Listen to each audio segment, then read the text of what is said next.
Assalamualaikum warahmatullahi wabarakatuh. Perkenalkan, nama saya Ayu Oktavianingrum dari kelompok 6. Di sini saya akan menjelaskan mengenai pendahuluan. Bagaimana menurut Kitman tahun 2009, struktur modal perusahaan menggambarkan perbandingan antara jumlah utang dan modal ekuitas yang digunakan oleh perusahaan. Manajer harus berhati-hati mengambil keputusan pendanaan bagi perusahaan yang berkaitan dengan penentuan struktur modal, karena keputusan ini dapat berpengaruh terhadap kinerja perusahaan dan pada akhirnya berpengaruh terhadap pencapaian tujuan untuk memaksimalkan kesejahteraan pemegang saham. Selanjutnya, teori struktur modal atau capital structure theory diawali oleh penelitian Modigliani dan Miller tahun 1958 yang menyatakan bahwa dalam kondisi tidak ada pajak dan tidak ada biaya transaksi, struktur modal tidak berpengaruh terhadap kinerja perusahaan. Selanjutnya, Modigliani dan Miller tahun 1963 melonggarkan salah satu asumsinya tentang pajak perseroan bahwa apabila ada pajak perseroan, maka penggunaan utang akan meningkatkan kinerja perusahaan. Pada perkembangan selanjutnya, Miller pada tahun 1977 menjelaskan tentang teori trade-off, yaitu bahwa jika posisi struktur modal berada di bawah titik optimal, maka setiap penambahan utang akan meningkatkan kinerja perusahaan. Tetapi, setelah melewati titik optimal, penambahan utang dapat menurunkan kinerja perusahaan. Titik optimal adalah ketika terjadi keseimbangan antara keuntungan fixed sale, financial distress, dan agency cost, atau terjadi trade-off antara manfaat dan biaya yang dikeluarkan. Berdasarkan teori trade-off tersebut, hubungan struktur modal dan kinerja perusahaan dapat bersifat non-linear atau kuadratik. Ketika tingkat utang masih rendah, peningkatan utang dapat meningkatkan kinerja perusahaan karena dengan utang perusahaan akan memperoleh manfaat pajak dari bunga atau tax shielded, sehingga hal ini dapat meningkatkan kinerja perusahaan. Namun, ketika utang terus meningkat, maka kesulitan keuangan menjadi lebih mungkin terjadi. Resiko kebangkrutan dan agency cost of debt menjadi lebih besar daripada manfaat pajak yang diperoleh. Dalam penelitian ini akan meneliti apakah hubungan struktur modal dan kinerja perusahaan berbentuk non-linear dan apakah titik optimal struktur modal dan yang akan mengoptimalkan kinerja perusahaan. Penelitian sebelumnya yang telah meneliti mengenai hubungan non-linear struktur modal dan kinerja perusahaan adalah Margaritis dan Pisilaki pada tahun 2010 dan Fosu pada tahun 2013. Margaritis dan Pisilaki tahun 2010 meneliti hubungan antara efisiensi produktif, struktur kepemilikan, dan leverage dan kinerja, sedangkan Fosu pada tahun 2013 meneliti hubungan antara struktur modal dan kinerja perusahaan dengan memperhatikan tingkat kompetisi industri. Kedua penelitian ini menemukan adanya hubungan non-linear antara struktur modal dan kinerja perusahaan, tetapi tidak menghitung seberapa besar titik optimal struktur modal yang akan mengoptimalkan kinerja perusahaan. Dalam penelitian ini akan meneliti apakah hubungan struktur modal dan kinerja perusahaan berbentuk non-linear dan apakah titik optimal struktur modal dan yang akan mengoptimalkan kinerja perusahaan. Penelitian sebelumnya yang telah meneliti mengenai hubungan non-linear struktur modal dan kinerja perusahaan adalah Margaritis dan Pisilaki pada tahun 2010 dan Fosu pada tahun 2013. Margaritis dan Pisilaki tahun 2010 meneliti hubungan antara efisiensi produktif, struktur kepemilikan, dan leverage dan kinerja, sedangkan Fosu pada tahun 2013 meneliti hubungan antara struktur modal dan kinerja perusahaan dengan memperhatikan tingkat kompetisi industri. Kedua penelitian ini menemukan adanya hubungan non-linear antara struktur modal dan kinerja perusahaan, tetapi tidak menghitung seberapa besar titik optimal struktur modal yang akan mengoptimalkan kinerja perusahaan. Penelitian ini juga meneliti pengaruh struktur kepemilikan multiple shareholder structure atau MLSS terhadap kinerja perusahaan. Bagaimana peranan MLSS dalam melakukan pengawasan terhadap pemegang saham? Sebagaimana diketahui bahwa struktur kepemilikan di Indonesia yang cenderung terkonsentrasi, sehingga menarik diteliti apakah keberadaan MLSS dapat menjalankan peranan monitoring secara efektif dan bagaimana pengaruhnya terhadap kinerja perusahaan. Struktur kepemilikan lainnya yang dapat mempengaruhi nilai perusahaan adalah kepemilikan saham oleh investor institusional, Lin dan Fu pada tahun 2017 menyatakan bahwa investor institusional yang aktif melakukan monitoring terhadap bisnis perusahaan dapat mengurangi asimetri informasi dan problem keagenan sehingga dapat meningkatkan kinerja perusahaan. Selain itu, investor institusional dapat menerapkan kemampuan manajerial, pengetahuan profesional, dan hak suara mereka untuk mempengaruhi manajer dalam meningkatkan efisiensi perusahaan. Investor institusional juga dapat membantu perusahaan dalam membuat keputusan bisnis. Ketika perusahaan membutuhkan tambahan dana, investor institusional dapat menyediakan dana tambahan untuk menggunakan jaringan mereka, membantu perusahaan dalam memperoleh sumber pendanaan. Peran investor institusional dalam konteks kepemilikan terkonsentrasi dengan pemegang saham mengendali seperti Indonesia menarik untuk dilakukan. Thomson dan Pedersen tahun 2000 meneliti 100 perusahaan keuangan terbesar di 12 negara dengan karakteristik umum tingkat kepemilikan yang terkonsentrasi.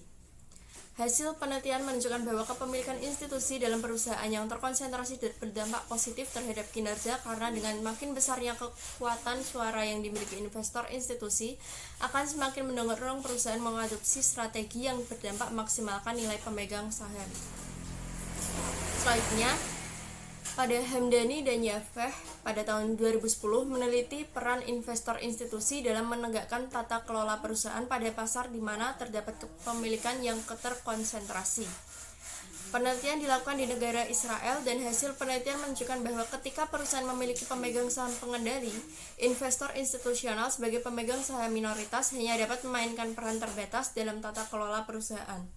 Terlebih lagi jika ada kepemilikan keluarga yang kuat, yang mengendalikan banyak perusahaan melalui kelompok bisnis. Hal ini menciptakan sumber konflik baru bagi investor institusi. Penelitian di Bangladesh oleh Imam dan Malik pada tahun 2007 dan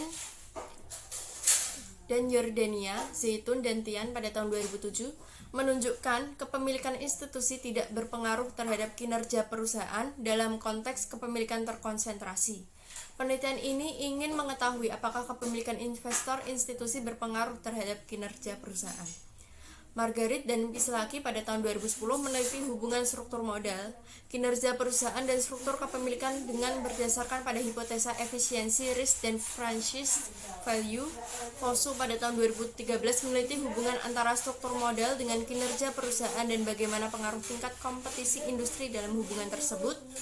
Penelitian ini meneliti hubungan nonlinear antara struktur modal dengan kinerja perusahaan dengan menambahkan variabel kepemilikan pada model penelitian atau multiple large shareholder struktur dan kepemilikan institusi. Variabel ini belum terlalu banyak diteliti di negara dengan struktur kepemilikan keluarga dan terkonsentrasi. Mengetahui apakah kepemilikan investor institusi berpengaruh terhadap kinerja perusahaan. Margarit dan Pislaki pada tahun 2010 meneliti hubungan struktur modal, kinerja perusahaan dan struktur kepemilikan dengan berdasarkan pada hipotesa efisiensi, risk, dan franchise value. Fosu pada tahun 2013 meneliti hubungan antara struktur modal dengan kinerja perusahaan dan bagaimana pengaruh tingkat kompetisi industri dalam hubungan tersebut. Penelitian ini meneliti hubungan nonlinear antara struktur modal dengan kinerja perusahaan dengan menambahkan variabel kepemilikan pada model penelitian atau multiple large shareholder struktur dan kepemilikan institusi. Variabel ini belum terlalu banyak diteliti di negara dengan struktur kepemilikan keluarga dan terkonsentrasi. Beberapa perbedaan dari penelitian ini dengan penelitian Margaritis dan Pislaki tahun 2010 dan penelitian Fosu pada tahun 2013 yaitu yang pertama, penelitian ini ingin mengetahui berapa titik optimal struktur modal yang menghasilkan kinerja yang optimal.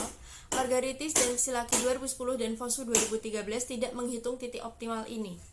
Yang kedua, Margaritis dan Pislaki pada tahun 2010 menggunakan metode non-parametric data envelopment analysis atau DE untuk mengukur efisiensi perusahaan. Fosu pada tahun 2013 menggunakan return on asset atau ROA dan Tobins untuk mengukur kinerja perusahaan. DE adalah teknik non-parametric dengan menggunakan metode pemrograman linear yang mengukur hubungan antara input dan output untuk membangun batas best practice pada suatu industri. dan mengukur efisiensi perusahaan sebagai jarak dengan batas tersebut. Berg pada tahun 2010 menyampaikan bahwa kelemahan dari DEA adalah hasilnya sensitif terhadap pemilihan input dan output, tidak dapat menguji spesifikasi terbaik, dan jumlah perusahaan yang efisien cenderung meningkat dengan bertambahnya jumlah variabel input dan output.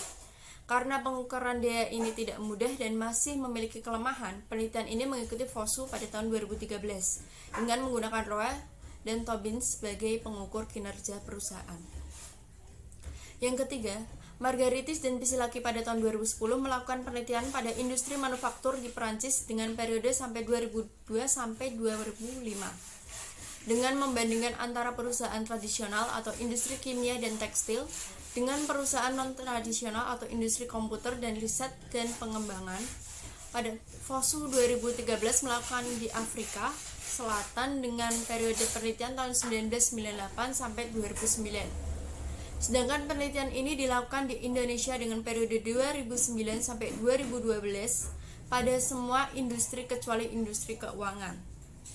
Belum ditemukan penelitian mengenai hubungan nonlinear struktur model dengan kinerja perusahaan di Asia, khususnya Indonesia, negara di mana didominasi oleh kepemilikan keluarga dan terkonsentrasi. Tradisional atau industri kimia dan tekstil dengan perusahaan non-tradisional atau industri komputer dan riset dan pengembangan. Pada FOSU 2013 melakukan di Afrika Selatan dengan periode penelitian tahun 1998 sampai 2009. Sedangkan penelitian ini dilakukan di Indonesia dengan periode 2009 sampai 2012 pada semua industri kecuali industri keuangan. Belum ditemukan penelitian mengenai hubungan nonlinear struktur model dengan kinerja perusahaan di Asia, khususnya Indonesia, negara di mana didominasi oleh kepemilikan keluarga dan terkonsentrasi. Assalamualaikum warahmatullahi wabarakatuh. Di sini saya akan menjelaskan tentang telaah literatur dan pengembangan hipotesis. Telaah literatur. Teori keagenan. Teori keagenan pertama kali dikemukakan oleh Jensen dan Mackling 1976. Teori ini mendefinisikan hubungan keagenan sebagai kontrak antara prinsipal dan agen. Berdasarkan asumsi sifat dasar yang dijelaskan oleh Eisenhardt 1986, manajer sebagai manusia kemungkinan besar akan bertindak berdasarkan sifat oportunistik yang mengutamakan kepentingan pribadinya, dan tidak jarang tindakan manajer bukannya memaksimumkan kemakmuran pemegang saham, melainkan meningkatkan kesejahteraan mereka sendiri. Adanya perbedaan kepentingan ini menimbulkan terjadinya konflik keagenan antara pemegang saham dan manajer.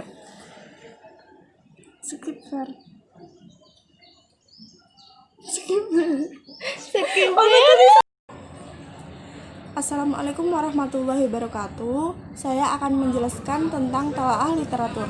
Teori keagenan. Teori keagenan pertama kali dikemukakan oleh Jensen dan Mackling 1976.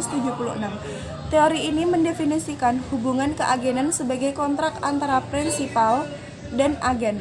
Berdasarkan asumsi sifat dasar yang dijelaskan oleh Eisenhardt 1986, manajer sebagai manusia kemungkinan besar akan bertindak berdasarkan sifat oportunistik yang mengutamakan kepentingan pribadinya, dan tidak jarang tindakan manajer bukannya memaksimumkan kemakmuran pemegang saham, melainkan meningkatkan kesejahteraan mereka sendiri. Adanya perbedaan kepentingan ini menimbulkan terjadinya konflik keagenan antara pemegang saham dan manajer. Teori trade-off. Teori trade-off merupakan pengembangan dari teori Modigliani dan Miller 1958 yang dilakukan oleh Myers 1977. Teori ini menggambarkan bahwa struktur modal yang optimal dapat ditentukan tentang menyeimbangkan keuntungan atas penggunaan utang. Menurut teori trade-off, jika perusahaan menambah utang, maka perusahaan akan mendapatkan keuntungan pajak, karena pajak yang dibayarkan lebih sedikit dengan adanya pembayaran bunga dari utang atau adanya interest tax shield. Tetapi dengan meningkatnya utang, maka perusahaan akan berhadapan dengan adanya risiko kebangkrutan yang akan menimbulkan bankruptcy cost yang lebih tinggi jika perusahaan menambah utang ke dalam struktur pendanaan jangka panjang. Yang ketiga, Yang ketiga yaitu MLSS. Perusahaan dikatakan memiliki MLSS apabila perusahaan tersebut memiliki lebih dari satu pemegang saham besar dengan kepemilikan lebih dari 10% selain pemegang saham terbesarnya. Adanya MLSS dalam perusahaan mungkin memiliki dua peranan yang berbeda dalam sebuah perusahaan. Di satu sisi, berdasarkan efficient monitoring hipotesis, adanya multiple large stakeholder memiliki kemampuan dan insentif untuk monitoring pemegang saham terbesarnya dalam melakukan pengambilan keuntungan pribadi, sehingga dapat mencegah terjadinya profit diversion. Penelitian yang ketiga yaitu MLSS. Perusahaan dikatakan memiliki MLSS apabila perusahaan tersebut memiliki lebih dari satu pemegang saham besar dengan kepemilikan lebih dari 10% selain pemegang saham terbesarnya. Adanya MLSS dalam perusahaan mungkin memiliki dua peranan yang berbeda dalam sebuah perusahaan. Di satu sisi, berdasarkan efficient monitoring hipotesis, adanya multiple large stakeholder memiliki kemampuan dan insentif untuk monitoring pemegang saham terbesarnya dalam melakukan pengambilan keuntungan pribadi, sehingga dapat mencegah terjadinya profit diversion. Perumusan hipotesis pengaruh quadratic convergence struktur model terhadap kinerja perusahaan. Teori trade-off Mayer 1977 mengatakan bahwa dalam hubungan antara struktur model dan kinerja perusahaan terdapat pada satu tingkat leverage debt ratio yang optimal. Penggunaan utang akan meningkatkan kinerja perusahaan sampai batas leverage tertentu optimal. Namun setelah melewati titik optimal, penggunaan leverage akan menimbulkan biaya kebangkrutan yang lebih besar sehingga dapat menurunkan kinerja perusahaan. Penelitian Margaritis dan Pesilagi 2010 dan penelitian Fosu 2013 telah membuktikan bahwa hubungan utang dan kinerja perusahaan adalah kuadrat non-linear. Mereka mengatakan bahwa struktur model memiliki pengaruh non-monomatik, tidak hanya satu arah hubungannya. Mereka menyimpulkan hubungan positif antara struktur model dan kinerja perusahaan akan berubah menjadi negatif setelah titik tertentu karena peningkatan penggunaan utang dapat menimbulkan resiko kebangkrutan. Berdasarkan penjelasan tersebut, dapat dihipotesiskan bahwa hubungan antara struktur model dan kinerja perusahaan adalah non-linear kuadratik dan berbentuk konvers yang berarti bahwa ada titik optimal dalam penggunaan utang, di mana sebelum mencapai titik optimal, penggunaan utang dapat berpengaruh positif terhadap kinerja perusahaan, tetapi setelah mencapai titik optimal, penggunaan utang dapat mempengaruhi negatif terhadap kinerja perusahaan. Hipotesis 1. Struktur model berpengaruh secara kuadratik konvers terhadap kinerja perusahaan. Kemudian pengaruh multiple large shareholder struktur MLSS terhadap kinerja perusahaan. Berdasarkan efisien monitoring hipotesis, adanya MLSS dapat membantu membatasi pengambilalihan keuntungan pribadi oleh pemegang saham mayoritas melalui penciptaan pengawasan atas perilaku pemegang saham mayoritas tersebut. Etik 2009 menemukan pengaruh positif keberadaan MLSS terhadap kinerja perusahaan, sedangkan berdasarkan entrustment hipotesis dan large shareholder menggunakan kemampuannya mengendalikan manajemen untuk kepentingan pribadi dengan melakukan ekspropriasi terhadap pemegang saham minoritas. Kemampuan pemegang saham mayoritas untuk melakukan ekspropriasi yang dimiliki pemegang saham mayoritas tersebut terdapat terhadap perusahaan. Hal ini memicu pemegang saham minoritas untuk menjadi pemegang saham mayoritas dalam mempengaruhi kebijakan perusahaan, di mana para pemegang saham mayoritas baik secara pribadi maupun saling berkoalisi untuk mengambil kepentingan pribadi. Dalam kondisi seperti ini, pemegang saham minoritas akan menikerja perusahaan lebih rendah. Penelitian Zwiebel 1995 menunjukkan bahwa keberadaan multiple large shareholder rentan untuk saling bersekongkol satu sama lain dalam mendapatkan pembagian keuntungan pribadi, sehingga dapat menurunkan kinerja perusahaan. Dengan demikian, adanya MLSS dapat berpengaruh positif atau negatif terhadap kinerja perusahaan. Hipotesis 2. Multiple large shareholder struktur berpengaruh terhadap kinerja perusahaan. Pengaruh kepemilikan institusional terhadap kinerja perusahaan. Johnson dan McLean 1976 mengatakan bahwa kepemilikan institusional merupakan salah satu mekanisme corporate governance yang digunakan untuk mengendalikan agensi problem. Adanya kepemilikan saham oleh investor institusional akan mendorong peningkatan pengawasan yang lebih optimal terhadap kinerja manajemen, sehingga manajemen tidak selalu bertindak untuk kepentingan memegang saham pengendali. Semakin besar kepemilikan saham oleh investor institusional, maka semakin besar kekuatan suara dan dorongan institusi keuangan untuk mengawasi manajemen, sehingga akan memberikan dorongan yang lebih besar untuk mengoptimalkan kinerja perusahaan, sehingga kinerja perusahaan juga akan meningkat. Penelitian di Bangladesh Imam dan Malik 2007 serta penelitian di Yordania Zaitun dan Tian 2007 menunjukkan hasil tidak adanya dampak signifikan dari kepemilikan institusi terhadap kinerja perusahaan dalam konteks kepemilikan yang berkonsentrasi berdasarkan argumen dan hasil penelitian sebelumnya yang berbeda hasil. Maka penelitian ini memprediksi bahwa kepemilikan institusional berpengaruh terhadap kinerja perusahaan. Hipotesis 3, kepemilikan institusional berpengaruh terhadap kinerja perusahaan. Metode penelitian yang pertama, sampel dan data. Sampel yang digunakan dalam penelitian ini adalah perusahaan non keuangan yang terdaftar dalam Bursa Efek Indonesia, sedangkan teknik pengambilan sampel dilakukan dengan purposive sampling. Metode penelitian, tujuan penelitian ini adalah ingin mengetahui pengaruh struktur modal, multiple large shareholder structure, dan kepemilikan institusional terhadap kinerja perusahaan. Kinerja perusahaan penelitian ini diukur dengan menggunakan dua proksi, yaitu Tobinski dan Roa. Variabel penelitian dan pengukuran variabel. Yang pertama itu variabel dependent.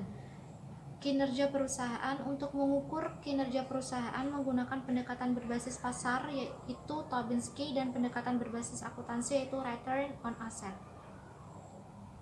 Yang kedua yaitu variabel independen. Yang pertama struktur modal. Proksi struktur modal yang digunakan dalam penelitian ini adalah debt to equity ratio. Kedua yaitu variabel ukuran perusahaan. Ukuran perusahaan dalam penelitian ini diukur dengan nilai logaritma natural dari total aset. Yang ketiga, struktur aset. Proksi yang digunakan untuk mengukur struktur aset yaitu dengan cara menghitung total fixed aset yang dimiliki perusahaan dengan total dari aset perusahaan. Kemudian capital expenditure. Penelitian ini menggunakan rasio capital expenditure terhadap total aset. Capital expenditure atau pengeluaran modal merupakan dana yang digunakan untuk memperoleh aset selain yang berhubungan dengan proses akuisisi, termasuk tetapi tidak terbatas pada penambahan tanah, bangunan, peralatan, dan investasi pada mesin dan equipment. Dan yang terakhir yaitu umur perusahaan. Proksi yang digunakan untuk umur perusahaan dengan menghitung jumlah umur atau tahun perusahaan sejak perusahaan listing di pasar modal hingga periode penelitian. Variabel yang kedua yaitu multiple large shareholder structure. Untuk mengetahui pengaruh multiple large shareholder structure terhadap kinerja perusahaan dihitung dengan menggunakan rasio dari persentase kepemilikan saham oleh second large shareholder dibagi dengan persentase kepemilikan saham oleh first large shareholder. Yang ketiga yaitu kepemilikan institusional. Kepemilikan saham institusional dalam penelitian ini adalah kepemilikan saham oleh investor institusi keuangan. Proksi yang digunakan yaitu jumlah presentasi saham yang dimiliki oleh perusahaan institusi keuangan seperti perusahaan asuransi, bank, dana pensiun, reksadana, dan investasi. Variabel kontrol yang pertama, pertumbuhan perusahaan. Proksi pertumbuhan perusahaan yaitu dengan menghitung selisih total pendapatan penjualan yang dimiliki oleh perusahaan pada periode sekarang dan periode sebelumnya dibagi dengan pendapatan penjualan periode sebelumnya. Yang kedua yaitu Assalamualaikum warahmatullahi wabarakatuh. Di sini saya akan menjelaskan mengenai model penelitian. Nah, model penelitian pada penelitian ini tujuan untuk ingin mengetahui pengaruh struktur modal, multiple large shareholder struktur, dan kepemilikan institusional terhadap kinerja perusahaan. Kinerja perusahaan penelitian ini diukur dengan menggunakan dua proksi. Untuk yang pertama itu Tobin dan Roa. Untuk membuktikan hipotesis yang diajukan dalam penelitian ini, maka model regresi penelitian ini adalah sebagai berikut.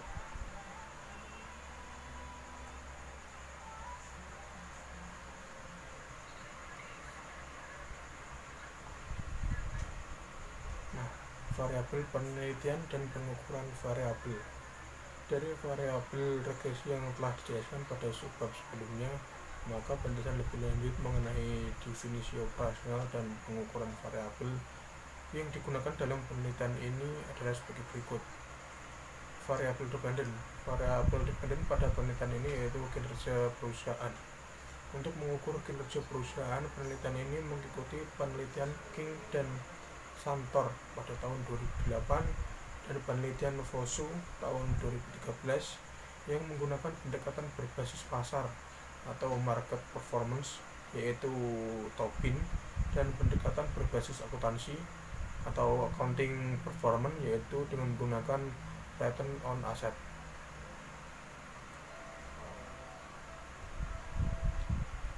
Nah, adapun variabel independen yang digunakan yaitu struktur modal. Proksi struktur modal yang digunakan dalam penelitian ini adalah debt to equity ratio seperti yang digunakan dalam penelitian Manjudar dan Schieber pada tahun 1999, Aber dan Big P pada tahun 2006, dan penelitian Hovey pada tahun 2007. Nilai debt dalam penelitian ini adalah jumlah dari short term debt dan long term debt, di mana yang termasuk dalam kategori debt adalah pinjaman oleh bank atau bank loan dan capitalized lease obligation. Nah, yang selanjutnya yaitu multiple shareholder struktur. Untuk mengetahui pengaruh multiple shareholder struktur terhadap kinerja perusahaan, penelitian ini mengikuti penelitian Atik pada tahun 2009, yaitu dengan menggunakan rasio dari presentasi kepemilikan saham oleh second large shareholder dibagi dengan presentase kepemilikan saham oleh first large shareholder.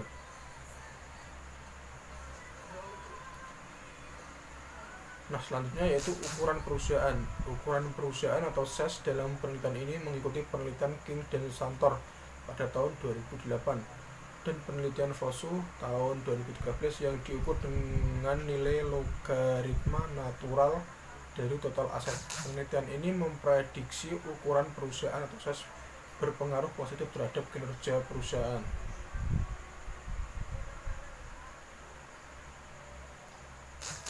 Kepemilikan institusional. Kepemilikan saham institusional dalam penelitian ini adalah kepemilikan saham oleh investor institusi keuangan yang mengacu pada penelitian Margaritis dan Silaki pada tahun 2010.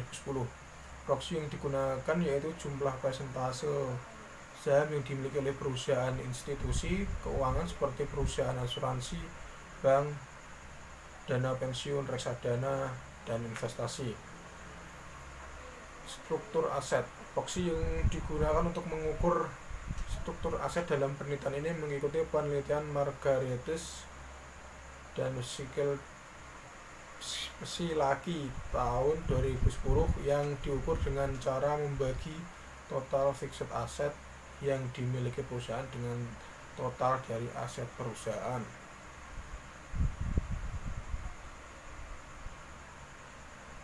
Variabel kontrol pertumbuhan perusahaan. Proksi pertumbuhan perusahaan dalam penelitian ini mengikuti penelitian Maury tahun 2005, King dan Santor tahun 2008, dan penelitian Atik 2009, yaitu dengan menghitung selisih total pendapatan penjualan yang dimiliki oleh perusahaan pada periode sekarang dan periode sebelumnya dibagi pendapatan penjualan pada periode sebelumnya. Capital expenditure sebagaimana penelitian Atik pada tahun 2009, penelitian ini menggunakan rasio capital expenditure terhadap total aset.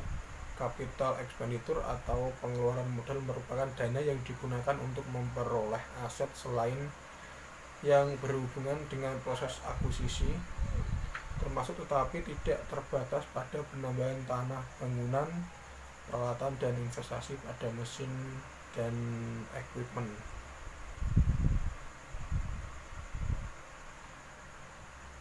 Umur perusahaan. Proksi yang digunakan untuk umur perusahaan mengikuti penelitian Cheng pada tahun 2013 yang diukur dengan menghitung jumlah umur atau tahun perusahaan sejak perusahaan listing di pasar modal hingga periode penelitian.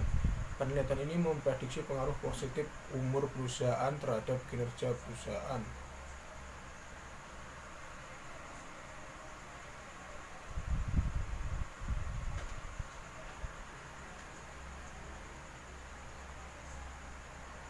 Metode analisis data. Penelitian ini menggunakan data yang diperoleh dari data stream NIDX website yang kemudian diolah dengan menggunakan program Microsoft Excel tahun 2007 dan software Stata 11. Data stream adalah sebuah program untuk memperoleh data keuangan, baik data perusahaan nasional maupun internasional. Metode pengolahan yang digunakan adalah data panel berdasarkan karakteristik sampel, yaitu terdiri dari banyak sampel dan banyak tahun. Oke, terima kasih. Selanjutnya, di sini saya akan menerangkan tentang hasil pemilihan sampel. Hasil pemilihan sampel. Sampel penelitian ini adalah seluruh perusahaan non-keuangan yang terdaftar di Bursa Efek Indonesia dengan periode observasi dari tahun 2009 sampai dengan 2012. Data laporan keuangan ini diperoleh dari data stream dan website IDX dengan menggunakan metode purposive sampling, maka proses pemilihan sampel dijabarkan pada tabel 1. Penanganan data outlier. Dalam penelitian ini menggunakan pendekatan deteksi skewness min kurang atau plus atau min 3 kali standar deviasi yang dilakukan dengan cara melakukan treatment observasi, yaitu membuang data outlier yang memiliki nilai di atas min plus 3x standar deviasi atau di bawah min 3x standar deviasi. Di sini ada tabel 1 dari pemilihan sampel. Ada keterangan, ada total perusahaan yang dipakai, jumlahnya kurang lebih 454 dari masing-masing perusahaan. Perusahaan keuangan yang periode 2009-2012, perusahaan BUMN selama periode 2009 sampai 2012 dengan jumlah yang sudah tertera ada 78. Perusahaan BUMN selama periode 2009-2012 ada 10, perusahaan yang baru listing selama periode penelitian 2009 sampai 2012 ada 72. Kemudian perusahaan yang mengalami delisting selama periode pengamatan 2009 sampai 2012 ada 16 perusahaan.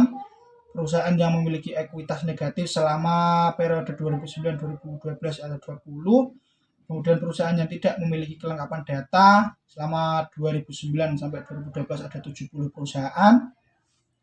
Kemudian perusahaan yang memiliki data outlier selama periode 2009 sampai 2012 ada 31. Dengan jumlah sampel penelitian per tahun periode ini jumlahnya ada 152, jumlah observasinya 164 kali 4 tahun periode penelitian. Jadi jumlahnya ada 628. Selanjutnya ada statistik deskriptif. Ini tabel 2. Berikut ini menggambarkan hasil statistik deskriptif dari 656 observasi tadi. Perusahaan sebagai sampel, kinerja perusahaan yang diukur dari pasar yaitu dari nilai Tobins Q menunjukkan nilai rata-rata 1,3088 yang artinya nilai pasar aset lebih tinggi 30% dari nilai buka aset. Kinerja perusahaan yang diukur dengan menggunakan pengukuran akuntansi yaitu ROA memiliki rata-rata 13,51%, yang artinya laba perusahaan rata-rata 13,51% dari total aset. DTE itu menunjukkan bahwa rasio utang terhadap modal cukup tinggi, yaitu 77,02%. Hal ini kemungkinan karena pendanaan utang merupakan pendanaan yang lebih murah dan cepat dibanding dengan pendanaan melalui penerbitan saham. Selanjutnya, dari 628 observasi tadi, secara rata-rata rasio perbandingan antara pemegang saham terbesar kedua dengan pemegang terbesar pertama adalah 31,65%. Saham yang dimiliki oleh institusional masih cukup sedikit, yaitu hanya 5,94%. Ini ada gambar dari tabel 2 statistik deskriptif. Ada min, median, maksimal, min, standar deviasi. Ada Tobin dengan jumlah sekian. Ini ada ROA, ada DTE, ada DTEQ. Bisa dipahami di situ.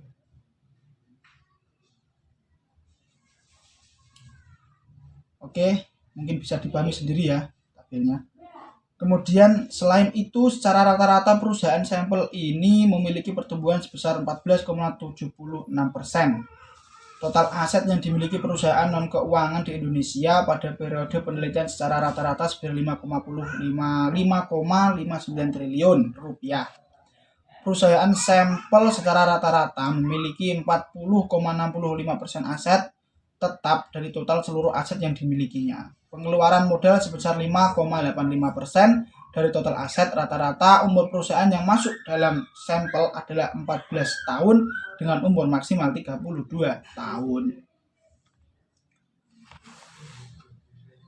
Kemudian selanjutnya ada pemilihan metode analisis. Penelitian ini menggunakan data panel yang merupakan gabungan dari data cross section yang terdiri dari 164 perusahaan non keuangan di Indonesia dari tahun 2009 sampai dengan tahun 2012.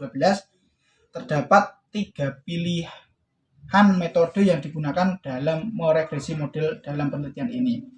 Yang pertama yaitu Pooled Least Square,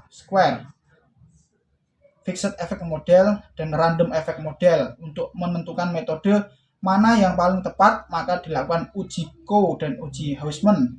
Dari dua persamaan yang digunakan dalam penelitian ini, maka hasil dari pengujian pemilihan metode dengan menggunakan uji Coe dan uji Huisman terangkum dalam tabel 3 dan 4 berikut ini. Ini dalam tabel 3 hasil uji Coe menunjukkan model 1 Tobin 7,52,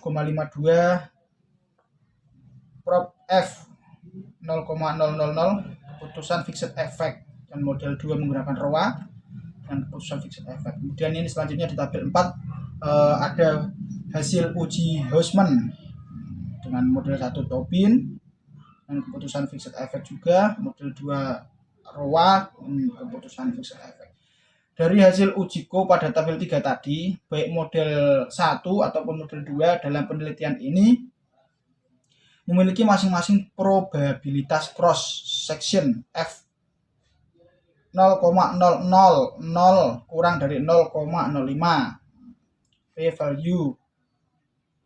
Maka metode yang dipilih adalah fixed effect. Selanjutnya pada hasil uji Huisman pada tabel 4, probabilitas C-square 0,0000 untuk model 1 dan 0,0019 untuk model yang kedua. Nilai probabilitas ini lebih kecil dari 0,05. Maka metode akhir yang dipilih ke model persamaan dalam penelitian ini adalah fixed effect model. Oke, selanjutnya ada uji multikolinearitas. Multikolinearitas adalah keterkaitan antara variabel-variabel independen di dalam sebuah model estimasi.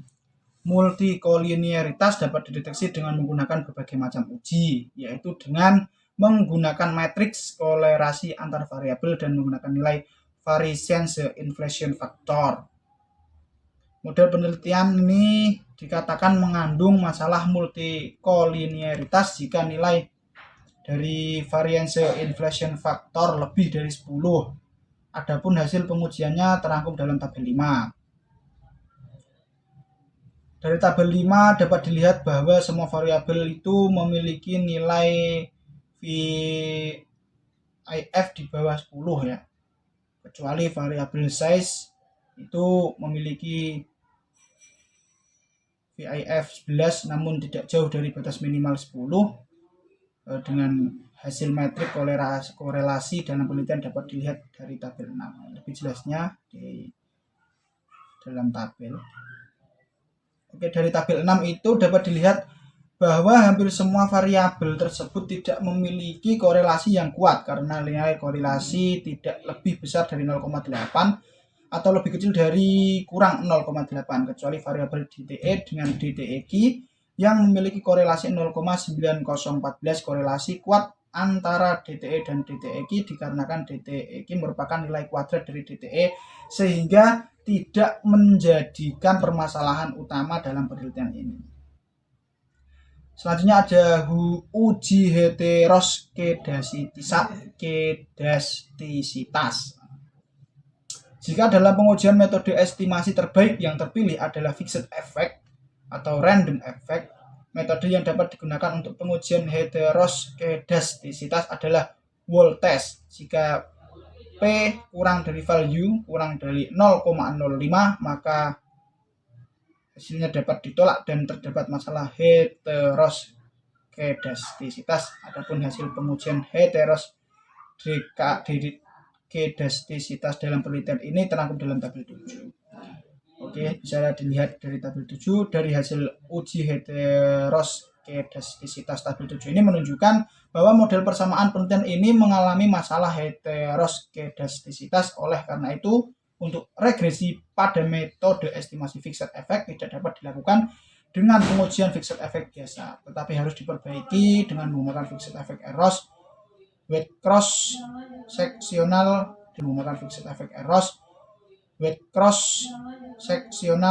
dependence atau program XTSCC pada program Stala. Untuk selanjutnya ada uji autokorelasi. Untuk uji autokorelasi menguji apakah error dalam model regresi mempunyai korelasi antar error periode satu dengan lainnya. Dilakukan uji autokorelasi menggunakan Ward-Ridge test.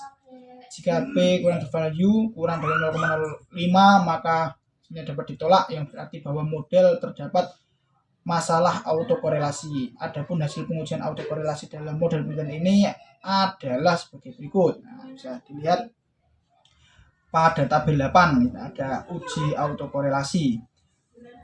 Pada tabel 8 itu dapat dilihat bahwa model persamaan 1 dan 2 itu dalam penelitian ini mengandung autokorelasi karena memiliki nilai p-value kurang dari 0,05. Untuk mengatasi masalah autokorelasi pada model persamaan 1 ini, peneliti menambahkan leg 1 pada model persamaan regresi program Stata 1111. Assalamualaikum warahmatullahi wabarakatuh. Sini saya akan melanjutkan presentasi dari teman saya. Di sini saya menganalisis dan interpretasi hasil. Analisis dan interpretasi hasil regresi akan dibagi sesuai dengan persamaan model penelitian, yaitu model persamaan 1 dan 2. Pada model 1, kinerja perusahaan yang dilihat dari market base, sedangkan untuk model persamaan 2, kinerja perusahaan dilihat dari accounting base (ROA). Adapun hasil regresi penelitian ini terangkum dalam tabel 9.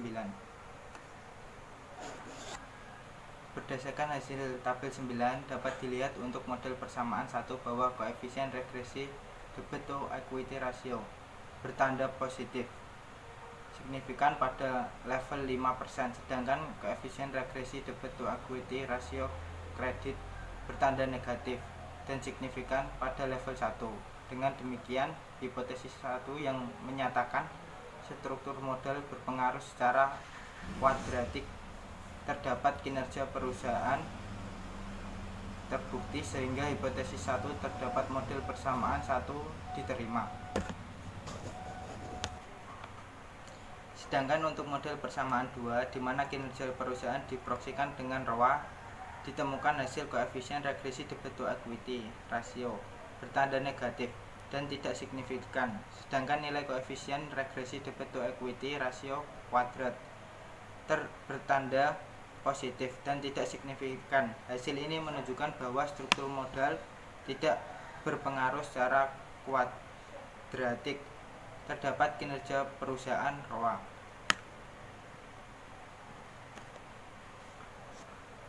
Hasil pada regresi tabel 9 menunjukkan bahwa koefisien regresi dari multiply rate stakeholder struktur pada model 1 signifikan multiply large stakeholder perusahaan diproyeksikan dengan Tolbins, dan hasil ini mendukung hipotesis 2 dan entertainment hipotesis yang menyatakan bahwa multiply large stakeholder struktur berpengaruh negatif terhadap kinerja perusahaan. Hasil ini tidak sesuai dengan hasil penelitian Etting et al. 2009 yang menemukan bahwa multiply large shareholder government dan berpengaruh positif terhadap kinerja perusahaan. Hasil yang berbeda dapat disebabkan karena perbedaan data penelitian. Pengaruh kepemilikan institusional terhadap kinerja perusahaan.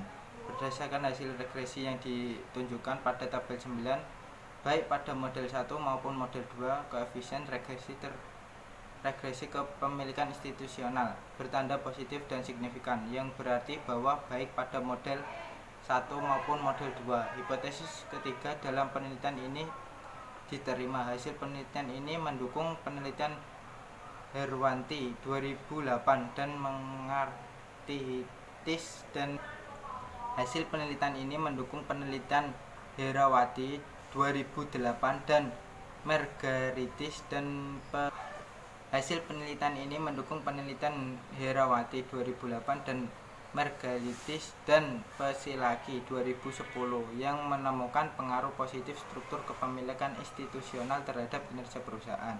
Hasil penelitian ini menunjukkan bahwa adanya kepemilikan oleh investor institusi memberikan dampak positif pada kinerja perusahaan dalam bentuk mendorong manajemen untuk mengadopsi strategi yang bersifat memekanismalkan kesejahteraan pemegang saham.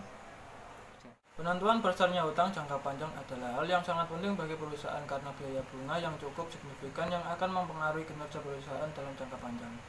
Untuk itu dilakukan pengujian tambahan dengan mengubah variabel debt to equity ratio menjadi long term debt to equity ratio.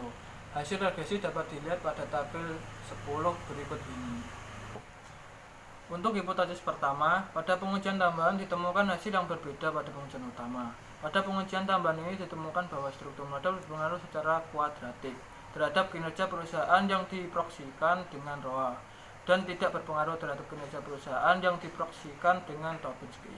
Jika dependen variabel ROA, nilai koefisien LDTR positif 0,0149 dan LTDRQ negatif 0,0135 dan masing-masing signifikan pada level 5% dan 1%, yang berarti bahwa struktur modal berpengaruh secara kuadratik terhadap kinerja perusahaan yang diukur dengan ROA.